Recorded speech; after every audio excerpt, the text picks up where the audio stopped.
Hey, understanding how teleports between stages work is probably the easiest way to improve your times on staged surf maps. Doing it properly makes a huge difference, and it will only take however long this video is to understand it and instantly improve your time. But what exactly am I talking about?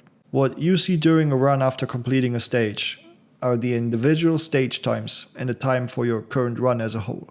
You can have two runs with the same stage times but different overall times. That is because the stage timer measures only within the boundaries of the stage, but there is space between stages that count toward your total run time, but not to the stage time, the start zones of the stages.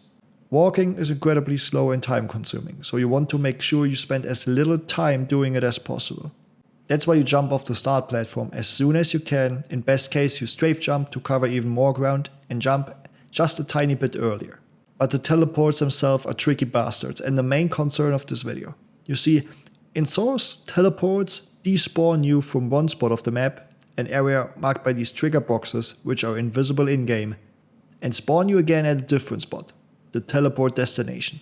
Your velocity at the moment of entering the trigger is teleported with you.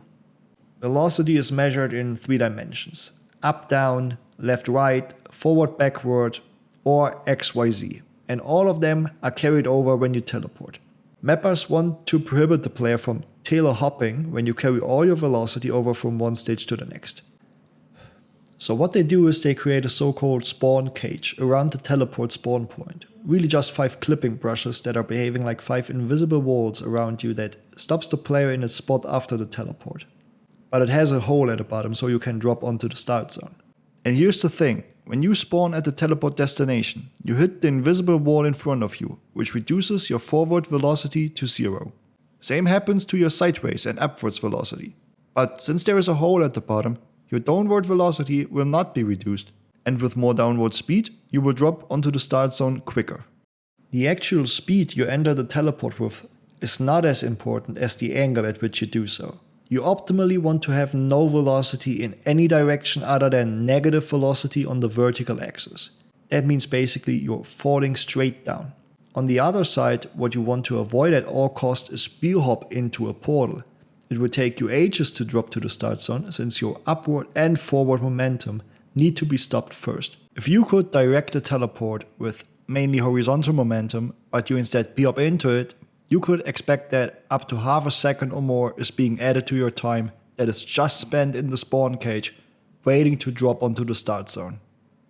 Same principle applies, but with a smaller time discrepancy if you can head hit or head surf and drop into the teleport compared to no head hit on the same teleport. You should do a direct end, as it is widely called, whenever you can, even if it means a slower stage time because bellhopping the end platform would be faster for the individual stage. No minus 0.05 or even minus 0.1 will make up for a bad drop. Just look at what the world record does to know if a direct end is needed on any given map. There are also maps that do not utilize spawn cages, and you carry all the speed to the next stage. Well, there's really only one as far as I can remember, Surf Classics 2. On some CSGO servers though, they have or had versions of maps with tail hop enabled, most famously on Surf Kitsune. Going back to Classics 2, it shows that the game can become very funny, as it was made in the early days of mapping where people haven't had a clue what they were doing in Hammer. So you get really messed up telehops like on the later Classics 2 stages where you spawn in the wrong direction and who knows why.